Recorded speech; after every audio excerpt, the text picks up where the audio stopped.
Ramsey's one of the biggest trash talkers in the league, period. I was at a game with Jalen Ramsey and Golden Tate, and they fought after the game at midfield. If I'm Golden Tate, I'm not fighting Jalen Ramsey. He's got him by like several inches. Like, what? If you heard what was said, yeah, you would be.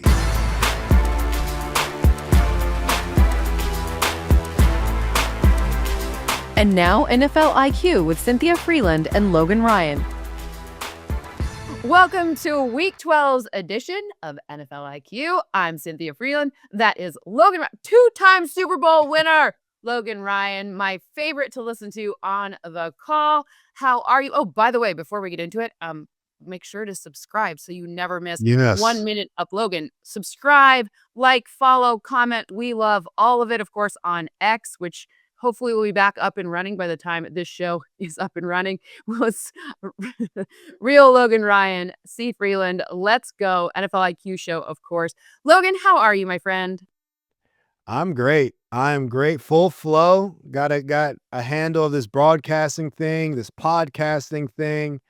I mean, we're in week 12. This is flying by. I'll tell you what, my mom subscribes. She listens to everything. She listens to every episode. She tells me when I'm doing good, when I'm doing bad. So we're doing more good than bad, Cynthia, and she loves you, by the way. So we're doing our thing. Mom. I love it. What's your mom's Ryan name? Approves. My mom's name is Miriam Ryan. Miriam. Okay, well, Marianne Freeland, she loves you too, and she's like a massive liker, so she's mashing that subscribe and like. She's telling all of her friends. It's great. Thank you so much to your mom, to my mom. You know what? It's just a family affair here, a week ahead of Thanksgiving.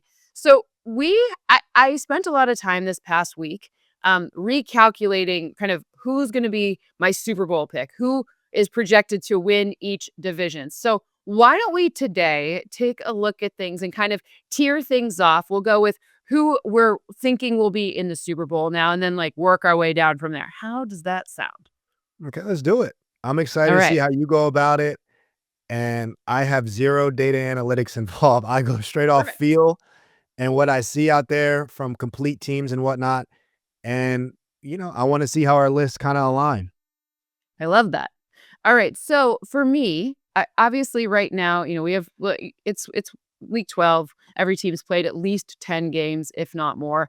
We have some interesting data points. It feels like two teams are going to run away at the top of their division. But funny for me, I only have one of those teams making the Super Bowl. So for me, the Eagles, who sit in pole position right now, they're in a division that I don't think they're going to surrender pole position and then get that week 1 bye. They're my pick over from the NFC. That was consistent with what I had prior to the season starting.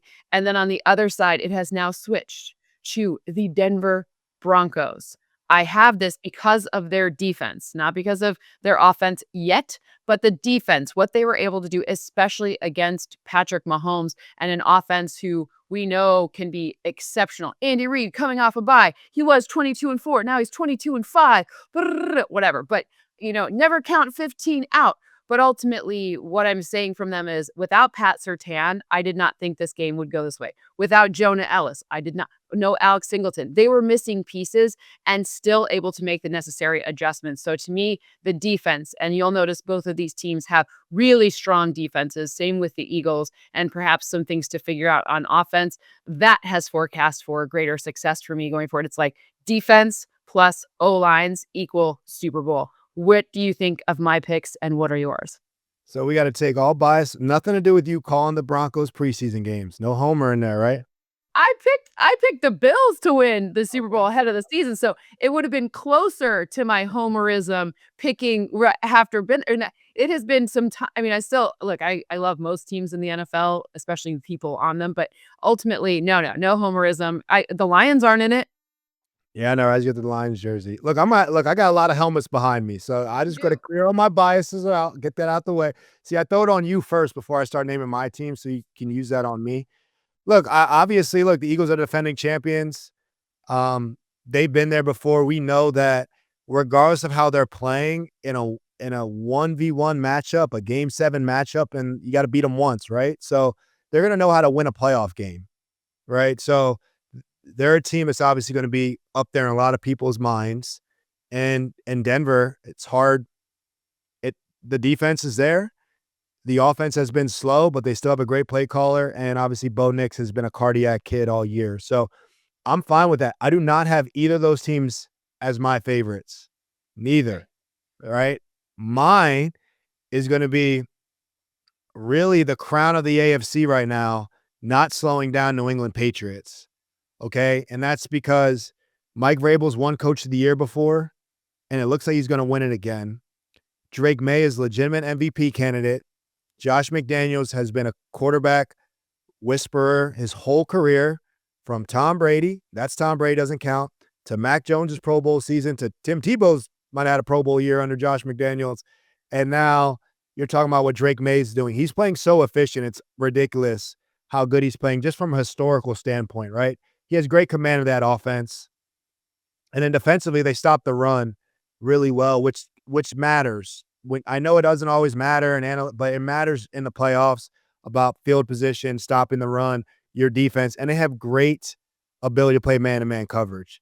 And in all the Super Bowl teams I've been on, I've been in 3 Super Bowls, all those teams had the ability to play man-to-man in critical situations and stop the run consistently. That's one thing that we did have in common. So I really like New England for all those reasons, obviously. And then I think the best team in the league's the LA Rams. I've said that, I think I said weeks ago on the pod that they're the crown of the NFC, and they're only getting better, right? Sean McVay, a great coach, a great quarterback MVP candidate in Matt Stafford, a great defense, young, completely rebuilt defense, great pass rush. They play really smart zone coverage. But what they do in the red area, how they have defined the low red zone of saying we are either just going to run the ball or throw a one-on-one route to Devontae Adams for 10 touchdowns this year. I don't understand why every offense just doesn't do that. If it's one-on-one, we're just going to throw them. It's called a 2. They just give a 2 up. Tom Brady used to give it to Gronk. And all that means is you have a 2-way route.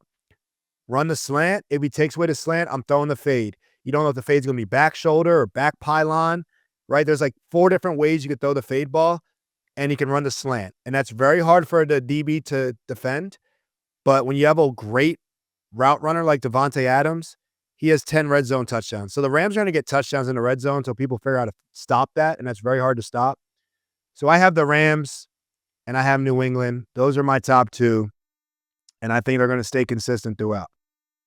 So to me, I love your arguments about the Rams. First of all, I have to point out, because I think it's such an amazing stat, that Devontae Adams, of those 10 touchdowns, 7 of them have been for sub 5 yards and have been when the Rams have been with a lead, which is that's just a wild. I mean, it doesn't mean anything, but it's a fun He might finish stat. with like 20 touchdowns. He might finish with 17 touchdowns. They're not. And like It's 55 their go-to yards. play down there.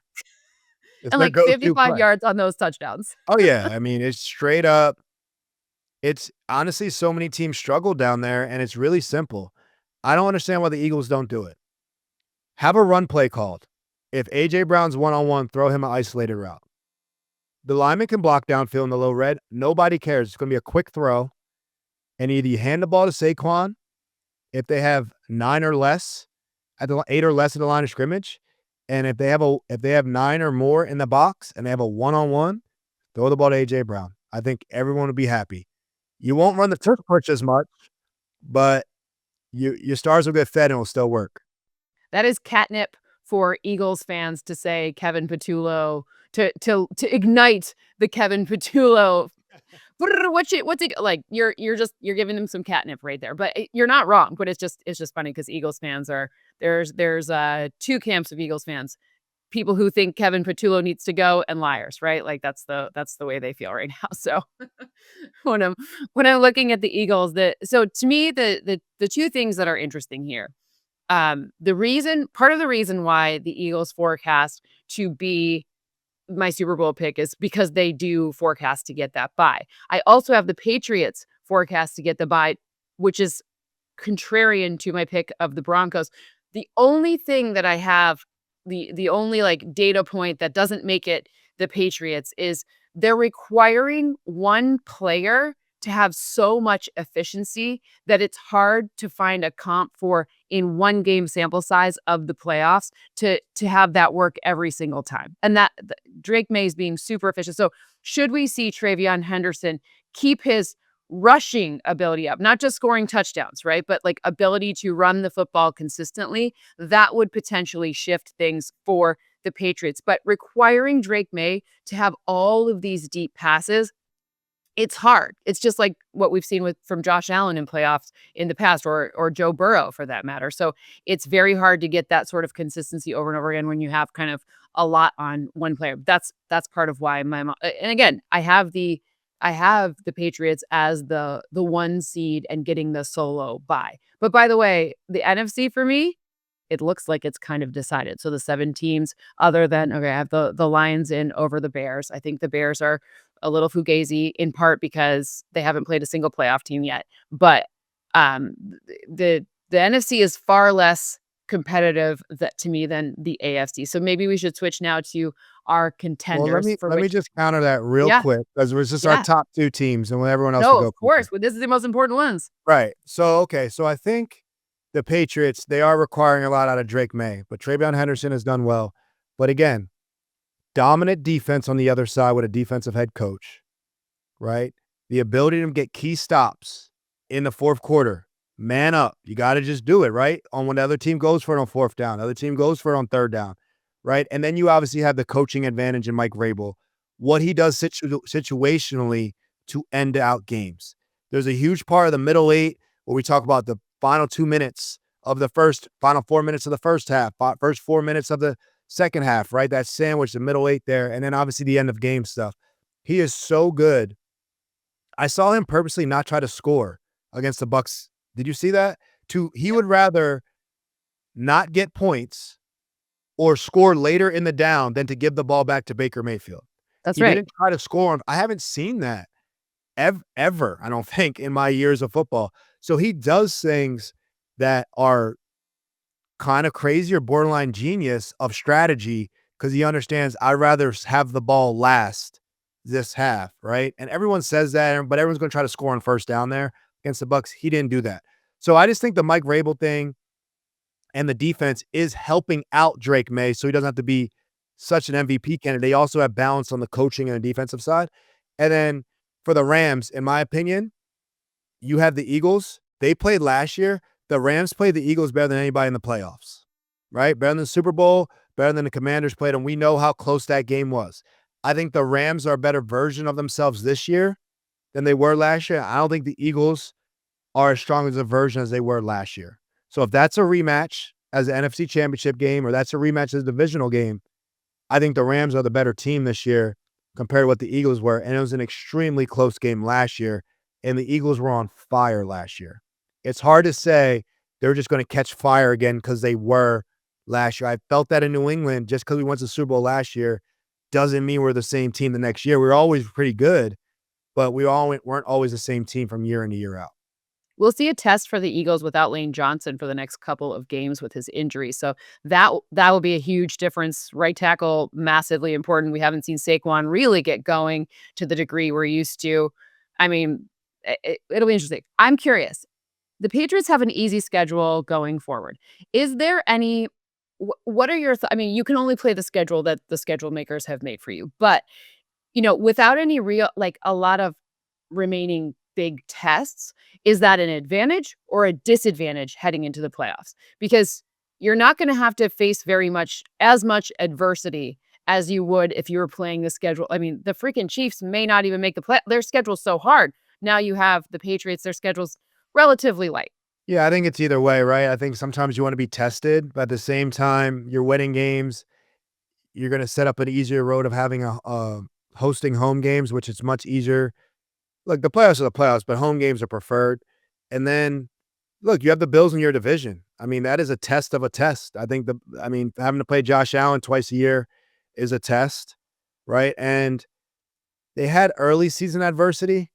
I remember getting calls from some Patriot writers like, what's going on with Mike Vrabel? We fumbled 5 times against the Steelers. Like, I thought he was going to bring this discipline.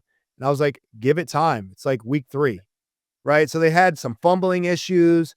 They've had some injuries like everyone has, right? It wasn't like it's just they started the year 10-0 like Pittsburgh Steelers have done in the past. They started off a little slow, and now they've obviously gotten better. Then they're like, oh, they haven't played anyone. Now they got to play the Bucs. They played the Bucs, beat the Bucs. Oh, they got the Jets on a short week trap game. Beat the Jets, and then they got to see the Bills again, right? And I think that is what it is. You don't make your schedule, but he's got to learn how to win a football game. Sometimes you're the better team on paper. Sometimes you're not. Sometimes you got to go on the road. They're undefeated on the road. So those are all adverse things. It's hard to win on the road, even in the NFL. And I think those are all things they're responding well to. It's not their fault they're winning games. It's not their fault they're winning games. It's their I don't fault they're think, winning. yeah, it's not their fault they're winning. It's not their fault their schedule's their schedule. They sucked last year. That's why their schedule's easier. That's just how the schedule makers make it. They're Yep. just handling these other teams that weren't good last year. They're handling it better. I love that. Well, they're both contenders to me. So in that next tier, let's just call the next Right. tier contenders. So for me, it's New England and the Rams. We kind of outlined both reasons why. I also have Seattle in there. The fact that Seattle could have that many interceptions in a game, 4 by Sam Darnold, and still be in a position where, you know, at the end of the game, it wasn't in hand. It wasn't like, they were getting routed. Anyways, that's interesting. Detroit, who I do have winning the division. I know right now they're technically not in the playoff picture. The Colts, I have Buffalo in there. Tampa and Baltimore are my contenders. So the one I want to point out there, the one that I think that is a little interesting to me is what happens. So Buffalo plays Houston this Thursday, and that game is really, it's a little fascinating because right now the Bills would be the 5 seed. So I have them being a wild card. But right now I have them playing the Ravens. If the Bills manage to lose this game, they're favored in this matchup. If they lose this game, their more likely opponent would be the forecast 3 seed, which is to me the Colts. That I don't know. Do I want to play the Ravens again this time in Baltimore? I don't really know if I do. Not this version of the do I want so is this game on Thursday? It's fascinating because the Texans are on the outside looking in right now. They're the 8 seed. They have a better conference record than the Chiefs. So to me, of my contenders, some could get feisty, and the placement of who matches up with who matters a ton. I mean, I know you can't. It's week 12, so we can't be too Right. crazy, but it's going to matter a lot. Yeah, the matchups do matter, right? And you got to be able to match up with any team, and it could be different. You got to be able to play in the cold. You got to be able to defend a passing type team. You got to be able to defend a running type team. That's why the NFL playoffs are so crazy. They're all game 7s, right? You just got to win that one game, and your team's got to be able to play different ways to win that game. And you got to be really good at what you're good at, and your weakness can't be too bad, if that makes sense, because in a bad matchup, it gets exposed. So the way I took contenders was like, who has played well enough to have a shot to win the Super Bowl this year? I think you have a couple more teams than me as your contenders because you're looking, at winning a division and all that stuff. I just kind of took it as like, look, these are teams that played well enough to talk about contending to win a Super Bowl this year, and who knows what can happen. But I kind of have your teams in there as, flipping your favorites and all that stuff. Denver and Philly, obvious. I think we all know that we talked about them enough. They're great teams. They're definitely 2 contenders.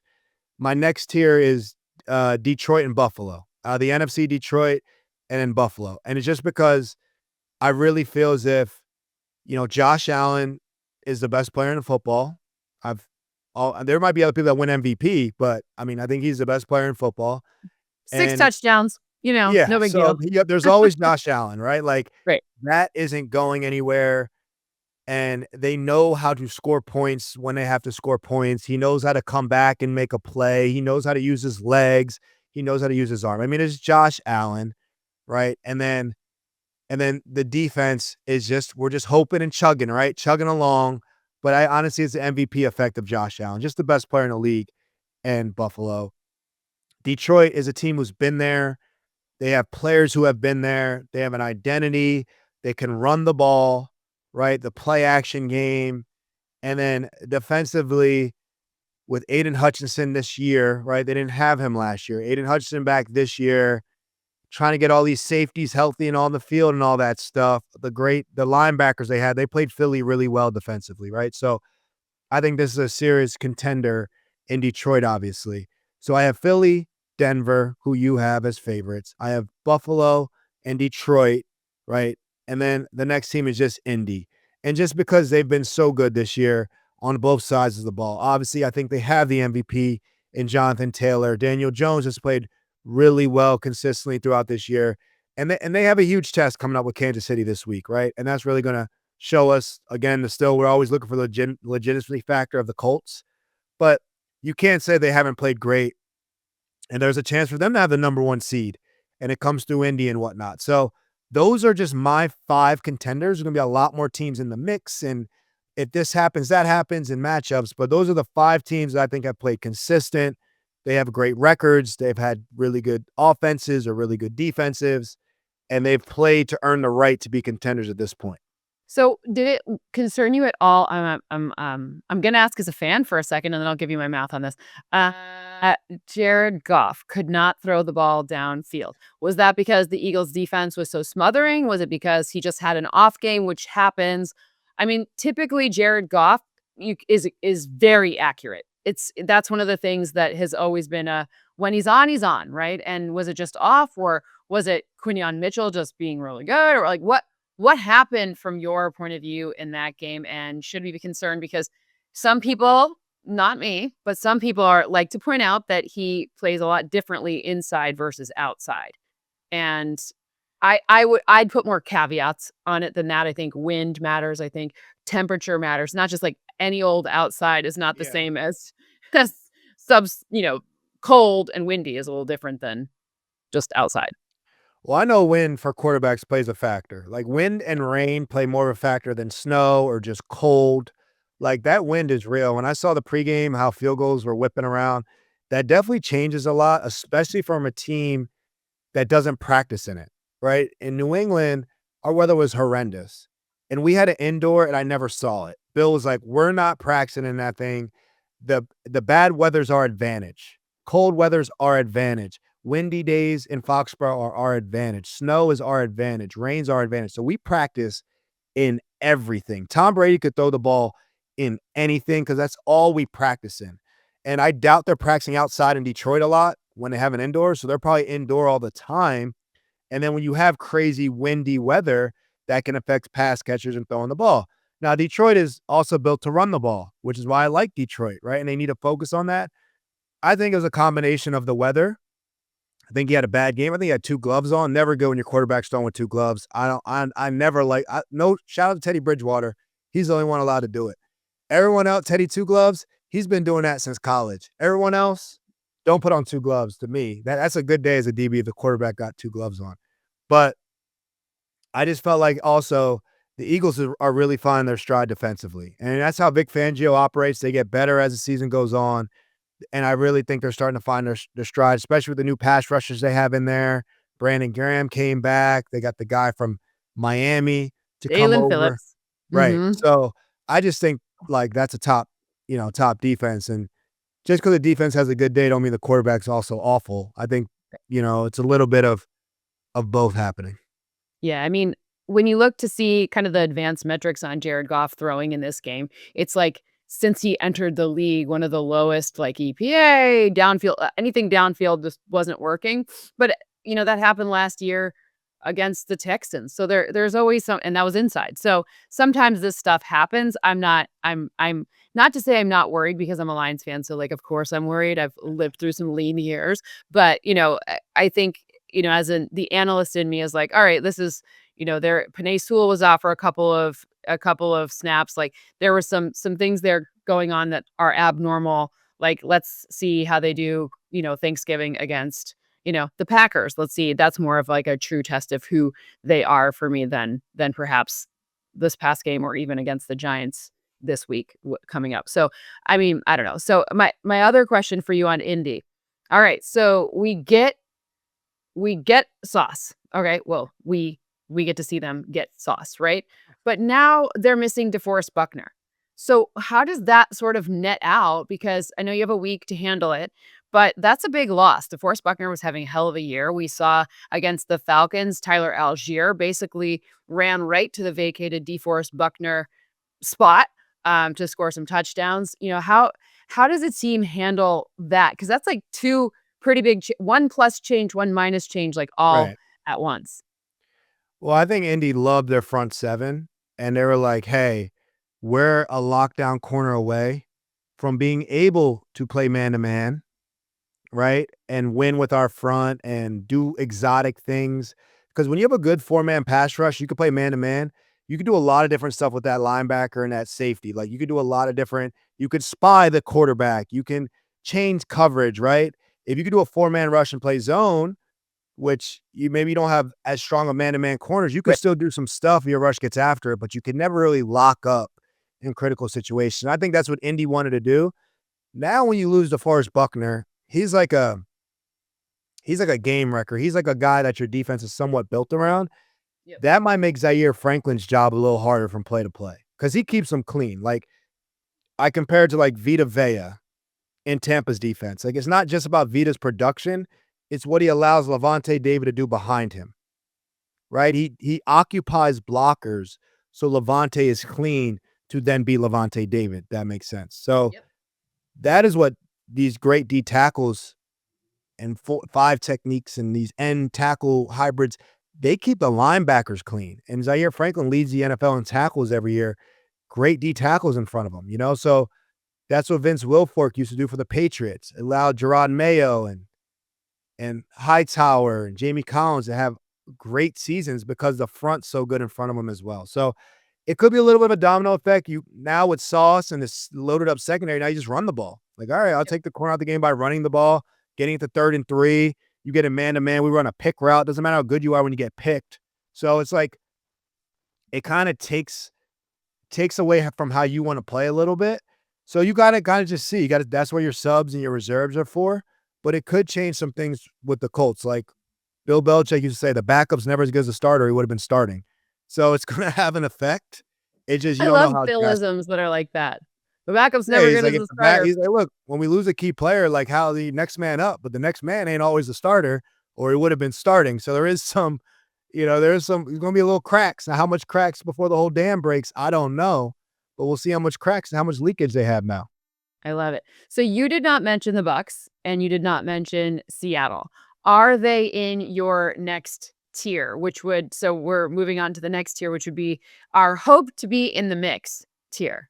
So we had our favorites, we had our contenders, and the hope to be in the mix tier. Just so everyone has mine, it's Green Bay, Kansas City, Houston, the Chargers, and Pittsburgh. Chargers and Pittsburgh, I have teetering on long shots or hope to be in the mix, but because of their previous schedule, they went to hope to be in the mix. But is Seattle and Tampa, are they in your hope to be in the mix? They're in the mix. And the way I look at the mix, they are in there. And the way I looked at it is, I don't know mathematically which team's getting in and what team, but if they get in, these teams are capable of winning a game, if that makes sense. They have flaws and they might not be contenders, but if they get in, they can mess some things up for some people.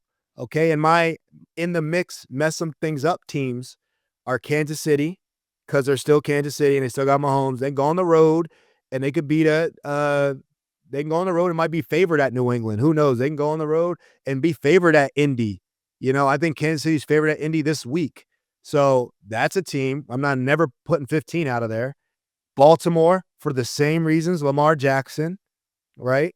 I have Tampa Bay for the same reasons of Baker Mayfield and a Todd Bowles defense. They can go on the road and upset some teams. Now, they have lost a couple. They've definitely lost their mojo. The injuries are catching up to them. I cannot just say that Tampa's contenders. And I played for the Bucks, but they are still capable. They're in the mix for me.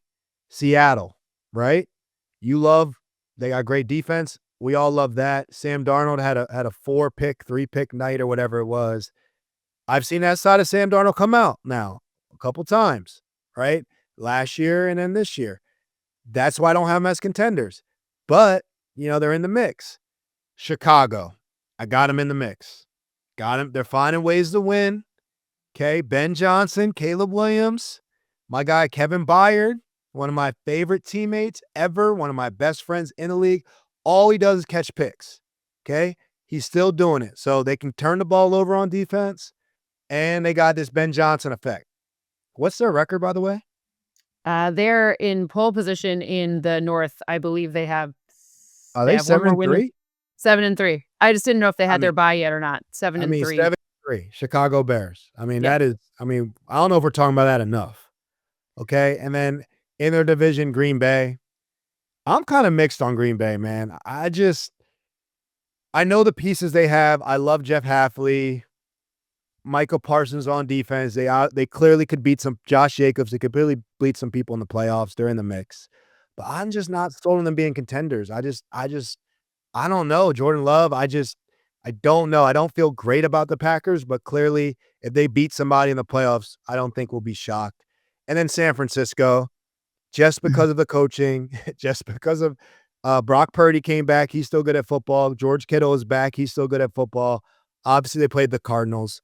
They got to become consistent. But San Francisco can go, if they get in the playoffs, they can go on the road and beat a Philly. They can go on the road and beat, um, Detroit, So it's just like all these teams are in the mix, in my opinion, have flaws, but I'm not going to sit here and be shocked if any of those teams go in the playoffs and win a playoff game.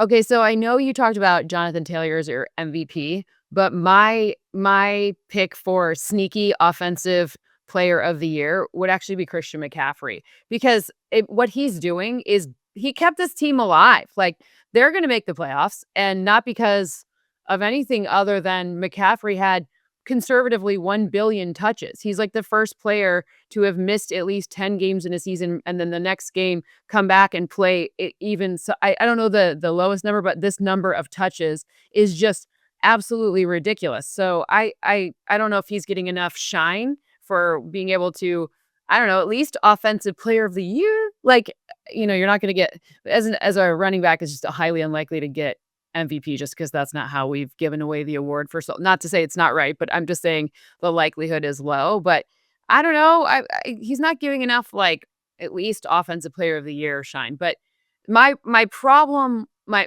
not problem, but my concern about, San Francisco is that I don't know they're not getting any healthier. Like I don't know when these like you're not getting Fred Warren like Nick done, Fred done. Like Yeah. it's just some of these players who in the playoffs you absolutely need. I just don't know if they're not if the backup were as good as the starter, they wouldn't be the backup. So Right. that's They have an easy schedule, right, this year. So they have a tough division and an easy schedule. So you're talking about having enough competition, like what the right. Patriots don't have. They get that with Seattle and the Rams. Then they have a light schedule otherwise. So if they get in, they've also had a lot of time to play without Fred and Nick, and they've had time for those backups to get a little better because they've played a lot without them. Like, they haven't had these guys all year, it's essentially gonna look like, right? So, it's not like they played all year, then lost them. They've lost them early. So, if they end up making the playoffs and going on a little bit of a run here late, it's like, hey, maybe they get hot and Purdy's finally healthy and Christian is you got Christian and Kittle on offense, and then defensively with Salah, whatever, hey, you gotta go on the road and upset somebody. Can the Niners go on the road and beat the Eagles? I think some people might not be surprised by that if that were to happen, or saying that's not can they beat Seattle? I think some people will pick the Niners to beat Seattle. So it's just like that's why they're in the mix for me. Yeah, no, I get it. My only problem is I would like to see them be a little more consistent with at least getting a little more pass rush because it's just really hard to win in the playoffs if you can't get after a quarterback. Did you have so my long shots? Chicago is a long shot for me. I have Chicago finishing third in the NFC North. I know that's crazy because they are in pole position right now. They have a horrible stretch with 6 playoff teams coming up. So I'm just a little like now I want to see them get tested because it wasn't a super convincing win against the Vikings. I know that the Vikings beat the Lions. I get it, but it's all a little bit different. Round and round we go. But ultimately, I'm there to me long shots. Jacksonville long shots. I had Houston in the mix because I think Houston's better than perhaps we give them credit for. Also, my models love defenses, so clearly, if you're a top 5 defense, you're going to get a little bit more love if you're good at stopping.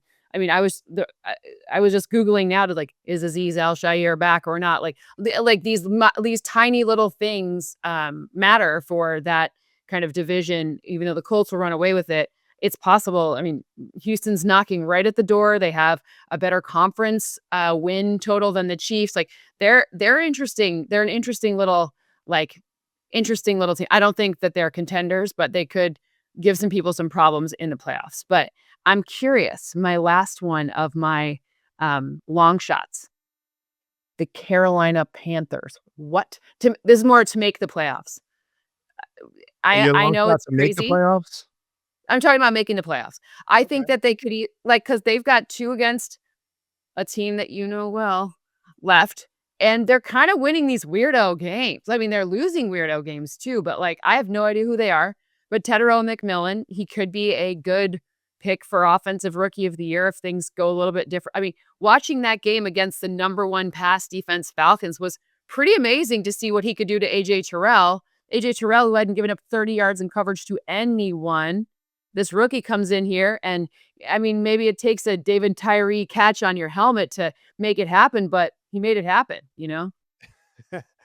Yeah, look, Carolina's Carol Bryce Young had his best game of his career, right? I mean, he went off. Oh, So yeah, like all of the deep passing yards. they might make the playoffs, but you I don't don't think get an they're gonna win the award. Super Bowl.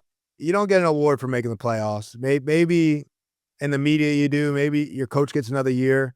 But I know making the playoffs is everyone's goal, but I took it as chance to win a championship, and they are Yeah. past a long shot to me. They're not there yet.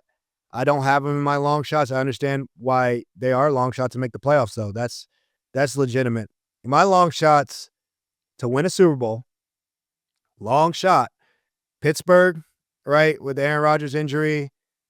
They have a lot of talent on Pittsburgh, right? It's a long shot, and they're obviously still up there in their division. So Houston hasn't looked like Houston the years past, but there's always a chance in that division. Obviously, the Colts are kind of running away with it, but they would have to get ahead of Jacksonville. I probably have Jacksonville ahead of Houston, honestly. I like Jacksonville. I like Liam Cohen. Is just inconsistent at the quarterback. They were really hot to start the year. They obviously beat the Chiefs and stuff, and that's not saying much. The Chiefs lost as many games as they won this year, but there's some stuff about Jacksonville. I think they're building something for the future. Dallas.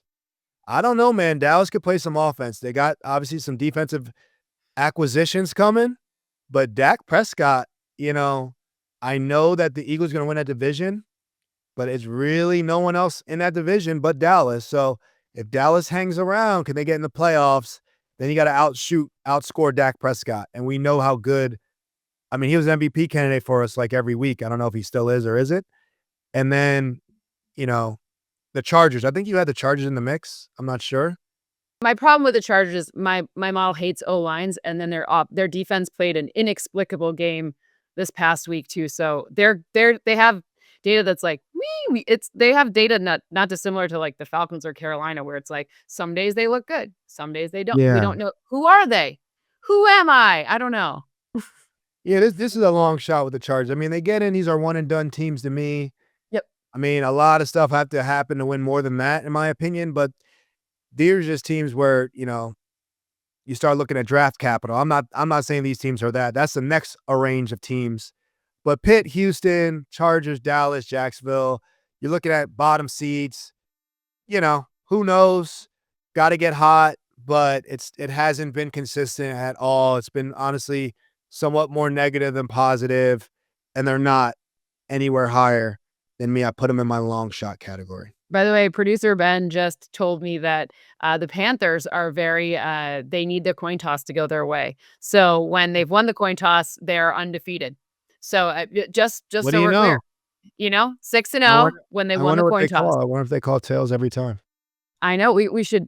I'll have to ask. The one person from my high school who plays in the league is the right tackle there, so maybe I'll ask him if he knows. So I will say in college and stuff, I did the coin toss. NFL a few times, called tails every time, never fails. tails never Tails half fails. the time. Still called tails no matter what. Didn't think about it twice. When I played for the Giants, Joe Judge would tell us what to call. He'd say, "Hey, I want you to call heads or whatever." So hopefully we could pull up the Jabril Peppers clip where we win the coin toss against the Saints. And he's like, "Boom, we want that mother, and we're going to score too." Heads is the call. And it is heads. We want that ball. That's why we got the kicker.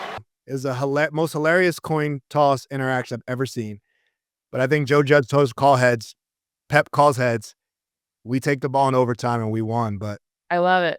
that was I must ask Joe Judge about this. Like, I wonder if it's like he wakes up with a feeling, or if like he has like some magic I think I eight asked ball him that one he uses. time. I think I asked him, yo, what do you want to call? And he was just like, heads. I was like, I never call heads. And I think I called heads and whatever. Then every time he just would tell us, like, go out there and call heads or tails or whatever.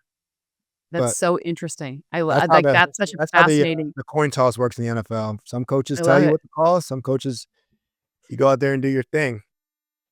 You know, the probability is always 50-50, just so you know, no matter what they tell you or if you decide. I'm just saying, always 50-50. Guaranteed? Guaranteed 50-50 probability every time. So speaking of that, let's talk about my stat of the week. The coin toss is always 50-50. No, just kidding. Unless it's weighted on one side, then you They're could not switch flipping it. But normal coins now, and those coins are bigger. And they have but some, you'd right? You have to didn't. like weight one side over the other more. That's how you could get the coin toss to be different. If you put a different weight on one side versus this, ridiculous. But yes, that is that is not my stat. My stat of the week is about adjustments to the Broncos defense playing Patrick Mahomes and how the blitz worked. So they blitzed him, look, the blitz worked, the Broncos blitz worked. We'll put a little caveat there because it's the Broncos blitz that worked against producer Ben. The Broncos, he just told something very funny to me. I'll tell you in a second. But the Broncos, all right. So they blitzed Mahomes 14 total times, and they had 7 pressures on those blitz. So that's a 50% pressure rate off of blitzes, which is pretty bananas, along with 3 of those resulting in sacks. So at halftime, they blitzed him only 4 times prior to the half, and then 10 times in the second half. So 30 dropbacks without the blitz, doesn't matter. No sacks. It didn't really help. When they did blitz him, Jaquan McMillan, this is the reason I'm talking about this stat. He rushed the passer just twice, but both of those were sacks. And the 10 Broncos defenders had a pressure in total. 10 different Broncos defenders had a pressure in total. So talk to me a little bit about this specific Broncos defense in that game, the halftime adjustments by VJ, Vance Joseph, and how that worked against Mahomes, because everyone's bringing their best game to Mahomes. We hadn't seen this effective of like a second half adjustment in quite some time. What did you see other than Jaquan McMillan getting after Patrick? Look, I think the Denver Broncos are an elite defense. They have the ability with Benito and stuff to win in a 4-man rush. They obviously have that ability to play, to pressure because they have some good coverage players and they could do a lot of stuff in the secondary. So I think they did exactly what you said. I think they stayed ahead of them. And from my experience of playing Patrick Mahomes, I played him in the AFC Championship game. I played him in the Super Bowl with San Francisco. I played him in the AFC Championship game with the Titans. So those are 2 playoff games I had against him. 0-2 against him. But I will say that Well, wait, something important here, because that Titans game, you were ahead, we right? were That ahead. was Yeah. that was a crazy comeback by Patrick Mahomes, which means second half adjustments against him are really important. Like some teams, it's not as important. Patrick Mahomes, the 13 seconds, Buffalo Bills fans can tell you that he wins games in second halves. So it's an interesting note. I was ahead in both games. We were ahead of on him at halftime. One, he is so good when he's behind because he just goes to kind of a street ball. He just kind of is like, he's never going to quit. He's not going to quit. He's not going to put his head down after a sack or after a bad play. He's just going to keep on going. It's almost like he has this like blank memory of it didn't matter. He's going to play his best quarter the next quarter. But I feel like for the Titans one, we'll say, we came out with this really good game plan where we showed like we had 3 good corners in Malcolm Butler, Adoree Jackson, and myself. And we showed man-to-man alignments and played every single zone and man out of those alignments. So we could have all 3 corners over one side of the field and it looks like man-to-man. And I could be covering Tyreek Hill or covering Kelsey in the 3 spot. Now we say the 1 is the widest receivers is 1, the slot receivers 2, and then the third receiver in from the screen is 3, right? And I could play cover 2 from there. I could play cover 3. I could play quarters, I could play man. So we want to give the same pre-snap disguise and run 4 different defenses every time. And it worked like a charm for the first half. And then the second half, it's not just Patrick Mahomes. Andy Reid adjusts. Andy Reid figures it out as well. Then he starts dialing up, giving Pat plays that are going to work from that. So just because you have success in the first half, great half, guys, keep doing what we're doing. It's working. We're going to add this wrinkle. We're good. They're adjusting for everything you just saw. So sometimes you got to completely go rogue and abandon everything that just worked, because you got to assume that they are going to just have stuff for that and go with a completely different game plan. That might not work, but that's how you stay ahead. And I will pivot to a whole nother story that is probably going to make my answer go too long. New England Patriots, 28-3 comeback. Here's what happened, in my opinion. We come out, we're playing, obviously, the Atlanta Falcons, okay? Atlanta Falcons, Dan Quinn's their head coach. Kyle Shanahan's the OC, right? We had played the Seattle Seahawks in the Super Bowl 2 years prior.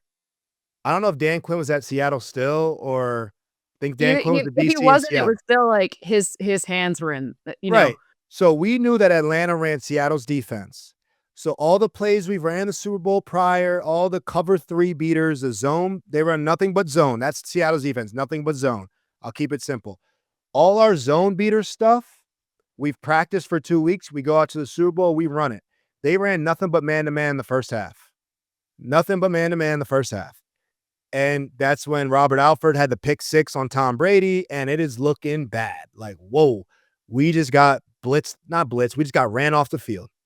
And offensive, they go in there, and at halftime, they're like, Josh McDaniels comes in. He's like, all right, they want to run man-to-man. This is what everyone plays us in, because it's Tom Brady, and they said we have no receivers, and Edelman and Amendola, small guys. We're going to play press man-to-man, and we're going to blitz Tom Brady because no one wants to give Tom time. So we come back, and all our man-to-man stuff, beaters that we've had all year, they come out in the second half, and guess what? Zone. Nope. They stayed in man-to-man. Oh, they And did. we came back from 28-3 and scored 31 unanswered points and beat them 34-28, or it was 25-3 at half. We beat them 34-28, 31 unanswered or whatever. So we adjusted. All the plays we had weren't working, and we went to our old playbook that we were used to running all year, and Tom's able to go to all those plays that we didn't practice all week because they didn't adjust. And that is what you got to be willing to do. You got to sacrifice what's working to assume that the other team is going to adjust. Yep. And that is the next level when you play Andy Reid. That is the next level when you play Bill Belichick, is sometimes you got to sacrifice successful plays. If not, the other team gets a beat on it. And when those quarterbacks get a beat on that, it's really hard to stop. They hit that green light. It's really hard to stop them. So the first thing you described was what at least has been termed to me as false leverages. So you're showing man, it's really zone. You're showing zone, it's really man ahead of the snap, right? How many teams right now would you say are actually like even good at showing false leverage ahead of the snap, like disguising cover? Because now everyone uses motion to try to suss it out, right? So how like when you think of a team that's good at it this season, is there one that comes to mind? I can't. I gotta really watch them all like super in depth to answer that question like properly. But I would say Denver, Philly, Tampa.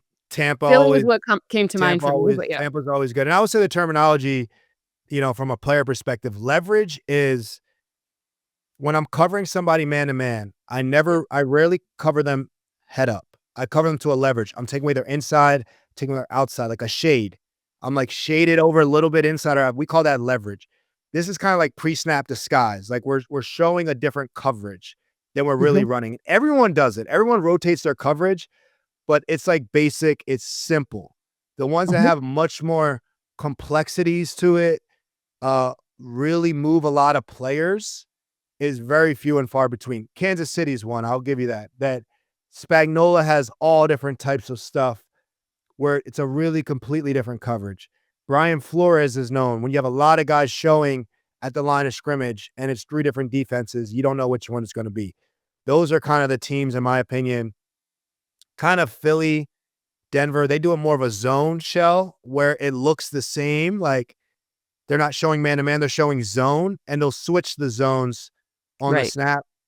But I would say kind of like the Brian Flores, the aggressive play callers, those are Yep. ones that are really rolling a lot of different coverage at the snap. So a long-winded answer to say very few are doing at a very high level, in my opinion, nowadays.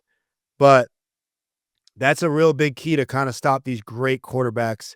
Love it. When you just gotta beat them once. You gotta fool Matt Stafford in one game. You don't gotta fool him every time, but you gotta fool him in one game in order to beat him. And that's why with my contenders, I have Matt Stafford and guys like that because they're very hard to beat in the playoffs. Logan, we got a bonus story time from you on that great Super Bowl story, but I have a question because of something that happened this week. It's not the first time we've seen this season actually, but Jamar Chase, he's at least he'll appeal it, but as of right now, he's suspended for one game after an on-field incident between he and Jalen Ramsey. So I'm curious, and you're kind of also like our resident sort of self-help guru too here. So let's talk a little bit about like the psychology of like what gets you mad enough to be in a position to put yourself, you lose some money, you miss a game. These are the type. I mean, this one could have long-reaching consequences because perhaps Joe Burrow now doesn't come back. Whatever. So I'm just curious, what might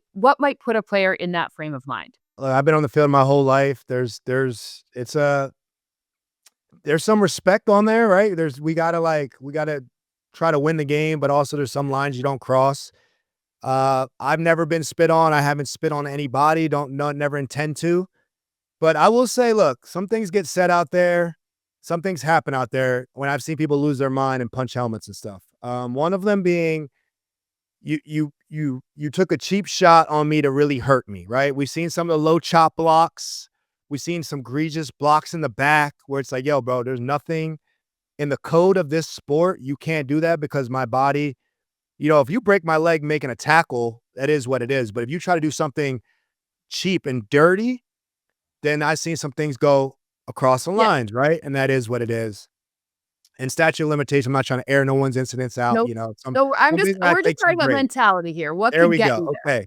Yeah. Another big one that not everyone goes here. There's trash talk, and we all trash talk. You ain't this or that, blah, blah, blah. That's why so-and-so cut you. Like, news is out there and people are coming at you, right? And I even had to hit some special teamers, core guys. Matthew Slater's my guy. Okay.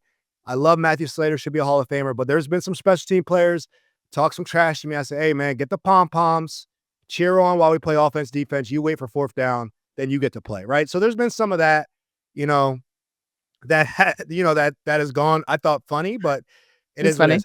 I've seen some, hey, your wife / girlfriend, fiance went to college with me. I know her name. I know my teammate, mate. So there has been some, like, when you bring in the wives and significant others, I've seen that really make people upset. I've seen that really flip that switch, as you can imagine, because we obviously love our wives but you got to be careful where your wife went to college or who your wife was with before you, whatnot, because have seen that very few every few years come out, and that can definitely be a trigger, an obvious trigger. So I think the intentional injuries and the wives, women and children Yes. have been some of the things that have been Yes. said that is not up to code, and that has made people punch or spit because they kind of went into a whole different level of rage. And from my So experience. yeah. So I'm going to tell you. So my friend from college with ISQ Nuka, when I still to this day one of my best friends, we used to watch film together when he played for the Giants, and he was learning how to be a 43 hand down edge rusher to an outside linebacker. So we were watching a bunch of film, and one of the games he would play would be guess what the trash talk was there. And I am a prolifically bad trash talker. Like, get out of my way, sucker. Like I don't have any I don't have any juice. None. No juice. So he used to think it was very funny for everything else. I was like, you're mean. You're ugly. I don't like your number. Your uniform looks Yeah, stupid. Like this is all I could think of. you're safe. You're not going to get punched or spit on out there. That is not going to do it at all. But some are better than others. By the same time, there's a code and there's something you just can't cross, right? And I think some of these times you're not hearing what's being said to you. right? And we're not even talking about any, No. racial derogatory No, no, words no, as no. well that may Sucker, have been so said out Tucker wouldn't there. get you mad. Move it, sucker. Right. So sometimes there's things people see the result and people see, man, that's crazy. How can Yeah, he do that? He's going to get fined. He costs his team, but you don't also always hear what's that's right. being said. And some of it's really cross the line. And Jamar Chase instance, spitting's insane. Never do that. He's losing $600,000. That's an insane amount of money. If you're talking about taking from a game check and then a $50,000 fine and all that stuff, that is a lot of money to take from someone in one act. That is a heinous act. But man, that's a lot of money. Yeah, I mean, I don't know if at the time he was thinking about the potential consequences to it, but I'm sure and here's the thing. I love Jamar Chase. I've had nothing but great interactions with him. So whatever was done prior to that, I would imagine got him very riled up because I have seen him be as level as they come for so long under really adverse circumstances. But, it does have to be frustrating to play at the level he plays at and not have the win. I do kind of see where you could go down that path, but I don't think he makes that mistake twice. Let's just put it that way. No, he's used to losing though. He's used to that. That's not new. He won the Triple Crown, didn't make the playoffs last year. It's not that. He knows what he's doing. I think it was a couple late hits, hit in the back. I saw one by Ramsey that probably got him going. And like I said, Ramsey's one of the biggest trash talkers in the league, period. I was at a game with Jalen Ramsey and Golden Tate, and they fought after the game at midfield. So some things were said during that game that I'm not going to repeat, but it warranted a fight at midfield. I'll put it like that. So there are some things that What? are Okay, said. if I'm Golden Tate, I'm not fighting Jalen Ramsey. He's got him by several inches. What? Jalen Yeah, Ramsey's a big dude. if you heard what was said, yeah, you would be. Okay, I'll just leave it understood. like Good. that. Yeah, you Got it. definitely. Okay. You're a grown man and you're in the NFL too, and you lift weights too. And just because someone's taller doesn't mean you're not gonna fight them based on what they say about you or whatnot. So I would say in that instance, a fight happened at midfield after the game and handshake line, I guess. Wow. I mean, it's a sport where people are getting paid to run at each other and hit them. So I mean, it does make some logical sense that this would happen every now and again, but I will never in a million years understand. This is my bare hand. That is a helmet. I don't understand the punch to the helmet. It feels like a losing proposition every time. So maybe that's just me, but I don't know. There's other places you could punch, maybe? I don't know.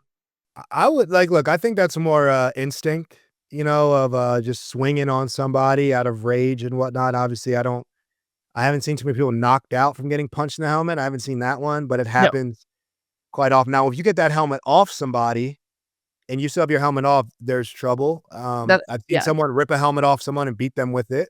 So there is that, so you get that helmet off, there's a chance. But I was always, I wouldn't say taught, but I always learned the soft parts of the body, the neck, the jugular Yep. is a good place to strike if you were to go down that road.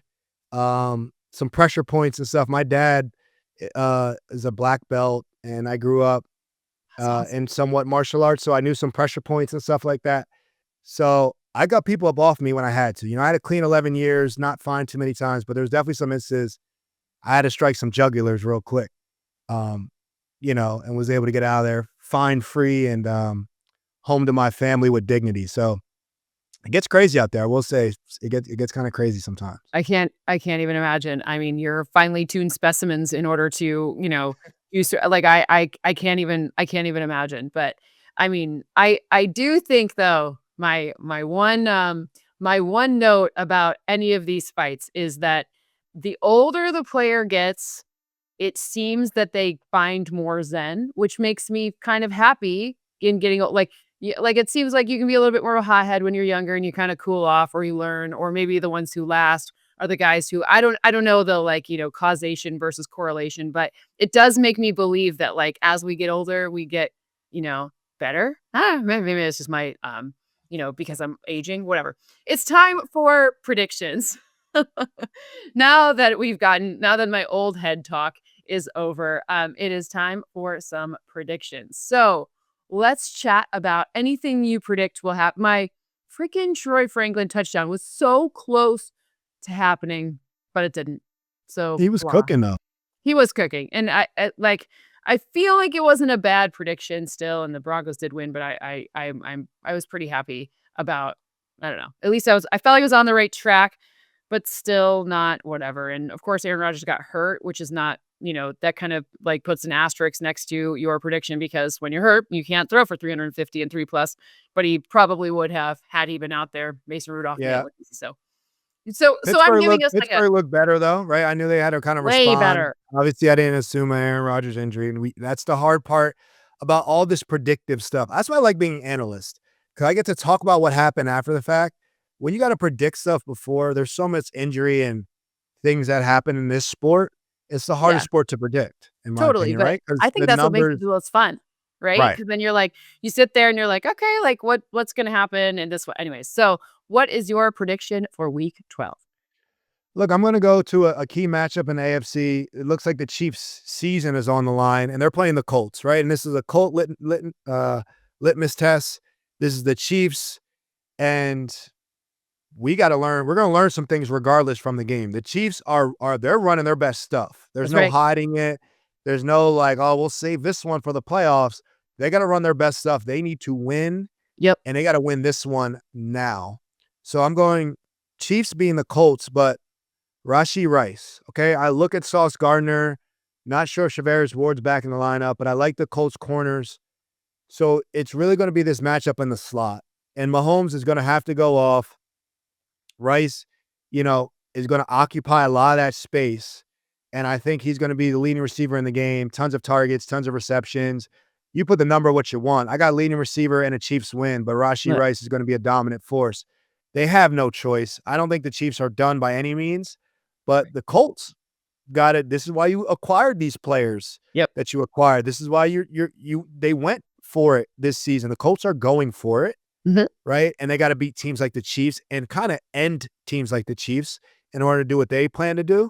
So I don't think the Chiefs are going down like that right now. So I got Rashee Rice, leading receiver in the game. Big day and a Chiefs victory. Does it make you at all concerned that Lou Anarumo, the guy who for the Bengals was the guy who was the first to like throw out that 2 safety shell situation against Patrick Mahomes, he is a defensive coordinator? Do you think that matters? Like, does that give you any cause for hesitation? Look, Lou Anarumo is a great play caller. Obviously, the Bengals, they had Joe Burrow on the other side too. That helped out. Those Bengals Chiefs games. I love the Bengals defense. I think more what Jamar Chase and Joe Burrow did down the stretch of those games.